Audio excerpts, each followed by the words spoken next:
साबुदाणा खिचडी Maharashtrian recipe. आम्ही आज बनवत आहे महाराष्ट्रीयन डिश साबुदाणा खिचडी. त्याला आपण उसळ पण म्हणतो. ते खायला मस्त खमंग आणि मस्त तिखट लागते. महाराष्ट्रीयांना खूप आवडते. आज आम्ही बनवतोय साबुदाणा खिचडी. आणि साबुदाणा खिचडी करता असे शेंगदाणे पूर्ण भाजायला पाहिजे आणि काळे काळे डाग आल्यानंतर त्याला काढून घ्यायची. नंतर ते थोडेसे मिक्सरमध्ये बारीक करायचे. अशा प्रकारे बघा हा आवाज पण कसा येतोय. छान शेंगदाणे भाजले गेलेले आहेत. आता 2 मिनिटाचे बंद करून आपण पुढच्या तयारीत लागू. शेंगदाणे भाजून रेडी झालेले आहेत. आता मिक्सरमधून काढून घ्यायचे. हे बघा शेंगदाणे आता खुसखुशीत भाजून रेडी झालेले आहेत. आणि असे शेंगदाणे लागतात तुम्हाला उसळी करता. आणि हे थोडे जाडे जाडे आपल्याला वाटून घ्यायचे आहेत किंवा मिक्सरमधून ग्राइंड करून घ्यायचे. पण जाडे ठेवा, त्याने चव खूप छान येते. साबुदाणा आता 3 तास भिजवलेला आहे आणि हा बघा असा मोकळा मोकळा झालेला आहे. आणि तुम्हाला मोकळा साबुदाणा आणि पूर्ण फुलेला साबुदाणा आणायचा आहे. डीमार्टला पण चांगला साबुदाणा भेटतो. साबुदाणा घेताना चांगला नसेल तर तो कच्चा कच्चा राहतो आणि त्याने मग साबुदाणा खिचडी किंवा आमच्या विदर्भात त्याला उसळ म्हणतात, तर त्यात मजा येत नाही. तर साबुदाणा हा मेन इन्ग्रेडियंट्स आहे. तर तो चांगला भिजला पाहिजे आणि चांगला मुरला पाहिजे. मिक्सरमध्ये टाकलेले आहेत. थोडे जाडसर एकदम जाड्या पद्धत असा जाडसर असला पाहिजे. त्याच्यात आता तुम्ही चटणी आणि मीठ चवीप्रमाणे मिसळून घ्या. आणि तुम्ही मिरच्या पण जास्त वापरू शकता, हिरव्या मिरच्या, तर त्यामुळे पण टेस्ट येते. आणि एक तुम्हाला सिक्रेट सांगायचं आहे की शेंगदाण्याच्या कुटाला अल्टरनेट तुम्ही वापरू शकता. तिळाचा कूटसुद्धा, तो पण फार चविष्ट लागतो. ह्या मिरच्या आम्ही टाकणार आहे आणि नंतरला कट करून आणि काही सोबत तळून पण खाता येईल तुम्हाला. मिरच्या अशा कट करायच्या. तेल घ्या आणि मिरच्या फ्राय करून घ्या, म्हणजे सोबत खायला खूप छान लागते तुम्हाला. मिरच्या फ्रायला टाकलेल्या आहे. आलू सुद्धा घेतलेला आहे. चांगला शिजवून बारीक तुकडे करून आणि धुवून घेतला आहे. तर आपल्या मिरच्या होत आहेत.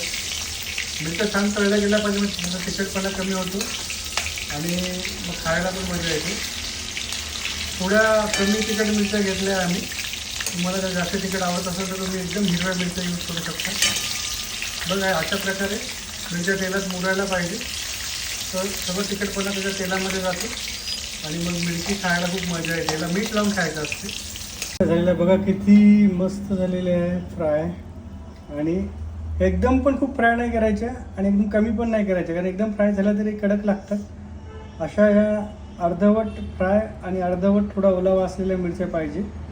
आणि रेसिपी खूप चांगली होते आणि तिखटपणा कमी होऊन मीठ लावल्यावर खूप चविष्ट बनते. आता हे आम्ही जिरे टाकतोय आणि सोबतच आपला आलू.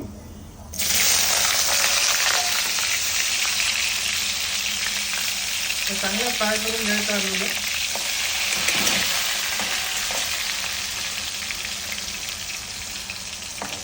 म्हणजे खूप मजा येते. आलू जिऱ्याची भाजी करताना तुम्ही तशाच प्रकारचा हा प्रकार आहे. थोडा वेळ प्लेटवर झाकण पण ठेवून तुम्ही वापरू देऊ शकता आलूला. हे चटणी, मीठ आणि शेंगदाण्याचा कूट मिक्स होतोय. बघा किती साबुदाणा फुललेला आहे, टमटमीत आहे आणि किती छान वाटतं दिसायला. तर तुम्ही पण कॉमेंट करून सांगा की साबुदाणा खिचडी ही तुमची फेवरेट रेसिपी आहे की नाही. आमच्याकडे याला उसळ म्हणतात, साबुदाणा उसळ. आणि परफेक्ट बनल्यावरच छान लागते. अर्धवट कच्ची राहिली तरी चांगली लागत नाही, जास्त तेल झालं तरी चांगली लागत नाही, किंवा एकदम खूप मुरलं तरी चालत नाही. अशा प्रकारे तुमचा साबुदाणा व्यवस्थित मुरून आणि मोकळा मोकळा झाल्यावर त्याची कन्सिस्टन्सी अशी असली पाहिजे. त्यामुळे खूप मजा येते. आता आपण याला कढईमध्ये टाकणार आहोत. आलूला तुम्हाला लालसर होऊ द्यायचं आहे. बघा आता आलूचा कलर थोडा चेंज होतो आहे, लालसर. आणि बघा प्रतीक्षा पटापट करते हे आलू फिंगर चिप्स सारखे थोडक्यात होऊ द्यायचे याला. आणि थोडा नरम पण असला पाहिजे, पण एकदम कडक नको, ते उसळमध्ये चांगले लागतात ते. बघा आलू आपला जवळपास झालेला आहे आणि इथं टाकायचं आता हे आपली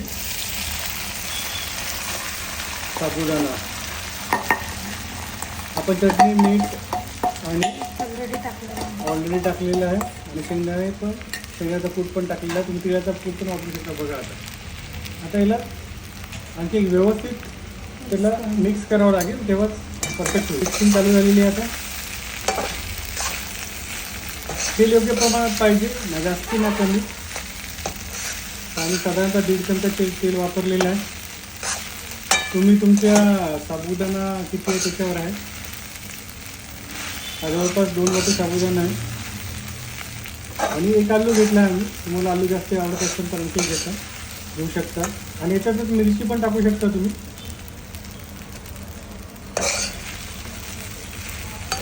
बघा परफेक्ट होतं आहे आता. थोड्या वेळाने याच्यात कलर चेंज झालेला दिसेल तुम्हाला. कुठे कुठे काय थोडंफार मिक्स करतात आणि सोडून देतात. आम्हाला त्या प्रकारची आवडत नाही साबुदाणा खिचडी किंवा उसळ. आम्ही याला चांगलं वाफू देतो, कलर चेंज करू. याला झाकण ठेवून 5 मिनिटं वाफू दे.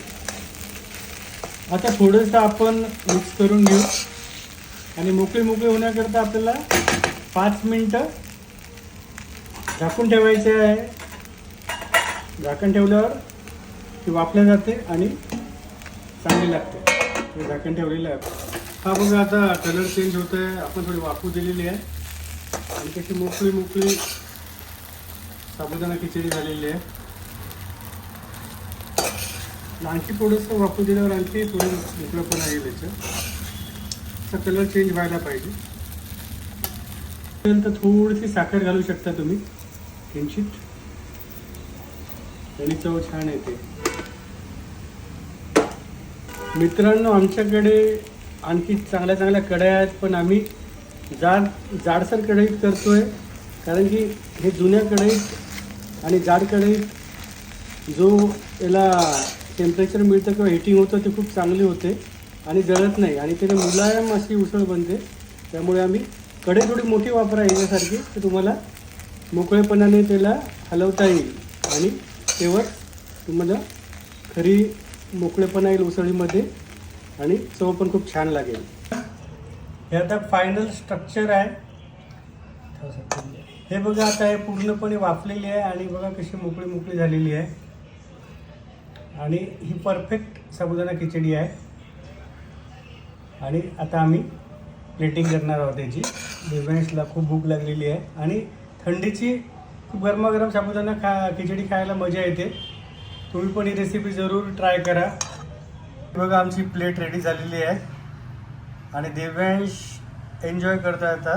मिरचीवर चवीप्रमाणे मीठ टाका आणि बघा लिंबू पण आहे आणि दही पण आहे. तुम्हाला जे आवडते ते घ्या. कोणी गोड दही करतात आणि पुण्याकडे तर कसं असतं की दह्यात थोडी काकडी किसून टाकतात आणि थोडा शेंगदाण्याचा कूट असतो आणि कोणी याच्यासोबत आणखी हिरव्या मिरचीचा ठेचा पण घेतात. तर डेफिनेटली खरडा म्हणतात त्याला, खूप छान लागते. तर नेक्स्ट टाईम आम्ही ते पण दाखवू तुम्हाला, खरडा कसा करायचा आणि काकडीसोबत खिसून दही कसं घालायचं हे पण दाखवू तुम्हाला next time. Ready to eat now. आणि बघा ते बाई कशी टेस्ट आहे बेटा, एकदा चेक कर आणि सांग. बरं, एकदम महाराष्ट्र. आणि मोकळी झालेली आहे का? मस्त झालेली आहे, आवडलेली आहे. All good. एकदा टाकून किती 10 पैकी किती पॉईंट देशील? Out of 10. तुम्ही ट्राय करून पाहा, नाही ते पस्तावसाल. अरे हो यस, आम्ही ट्राय करणार आणि सर्वांनी ट्राय करावी. हे बघा कसं टेक्स्चर आहे, फायनल टेक्स्चर आणि मोकळी झालेली आहे उसळ. बघा किती सुंदर दिसते. तेव्हा मोकळेपणा पाहायचा. दाण्यात चव आहे. आलू पण पूर्ण फ्राय झालेले आहेत आणि तुम्ही जरूर करा. महाराष्ट्राची फेवरेट डिश, आवडती डिश साबुदाणा खिचडी. थंडीमध्ये खूप मजा येईल.